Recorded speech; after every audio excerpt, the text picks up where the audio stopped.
Oh, États-Unis fana k'i labɛn maître Samuel Loko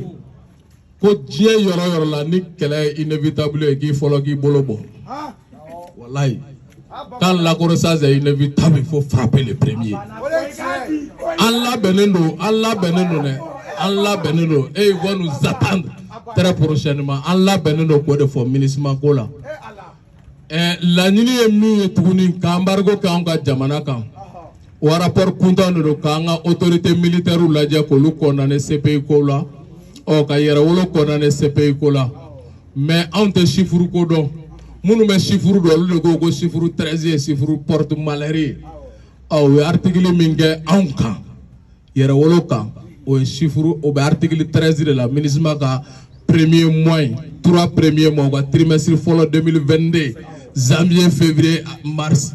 au rapport la article 13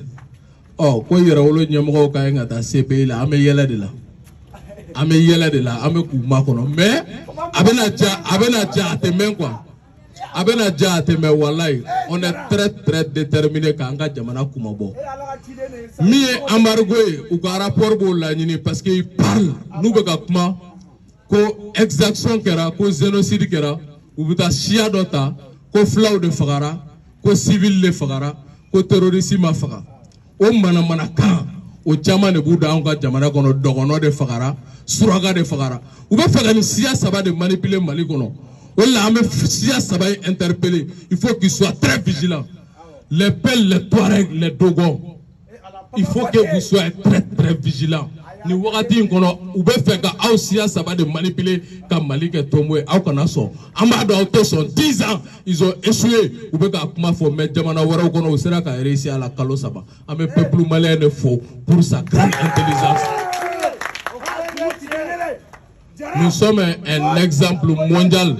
en termes de vivre ensemble Mali peuple de y'anw de b'o notion di mɔgɔ ma mais n'i y'o kalan kɛ ci wɛrɛ bɛ lɛla min tɛ littéraire kɛ y'anw bɛ taa k'i sigilen to. Embargo k'an ka jamana k'an kana kɛlɛkɛminɛnw sɔrɔ ka taa don jugu la la plus grande victoire en Afrique contre le terrorisme wallahi o de kɛra Mura la plus grande victoire contre le terrorisme o de kɛra Mura u y'o de yɛlɛma k'o de kɛra filafaga ye i ka victoire bɛ yɛlɛma i bolo yɔrɔ min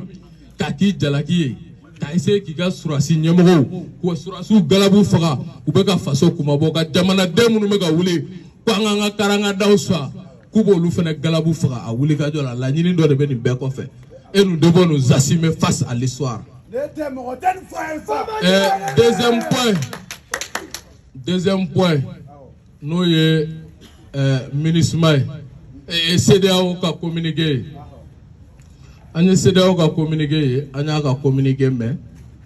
min ye sanction wuli ye an bɛ tigɛrɛ fɔ peuple malien de c'est le peuple malien qui a été l'un des peuples les plus résistants d'Afrique. Et le peuple africain a soutenu. Yɛrɛwolo de jɔra ɲɛfɛ pour la première fois. La date du 14 janvier, ça a été initié par Yɛrɛwolo debout sur les remparts. Boli mi ɲɔgɔnma de ka kɛ farafina bɛɛ hali Mandela bɔlen kaso la a ka premier appel. Nous avons 4 millions de manifestants au le 14 janvier au Mali, partout, dans les réseaux à l'intérieur, partout à l'extérieur. Au le 14 janvier, une date historique. Ni Français au 14 juillet, en 14 janvier. Quand le 22 janvier, quand Afrique Belabo, quand diaspora Belabo, initié par encore Yɛrɛwolo debout sur les remparts. En quel mois que ani bɛɛ que ɲɔgɔn fɛ organisation fɛn fɛn participera la an y'a ye autorité yɛrɛ donna da fɛ 14 janvier an bɛ bɛɛ fo les M5 et toutes les autres organisations minnu participera la an bɛ bɛɛ fo CPM et tous les autres 22 janvier an bɛ Kemi Seba fo a kɛra sababu ye farafina bɛɛ diɲɛ jamana bɛɛ immobilisé pour soutenir le peuple malien. Le peuple malien a résisté pendant 6 mois. Wan kuma jɔ dɛ an pɛrɛnnen kun don ka taa fɛ halisa ni bingalikɛla y'a dɔn ko bingali sera a dan na ko senpɛrɛn dan ye kunbere ye ka segin a kɔ jamanadenw b'o wasa don o fana la c'est une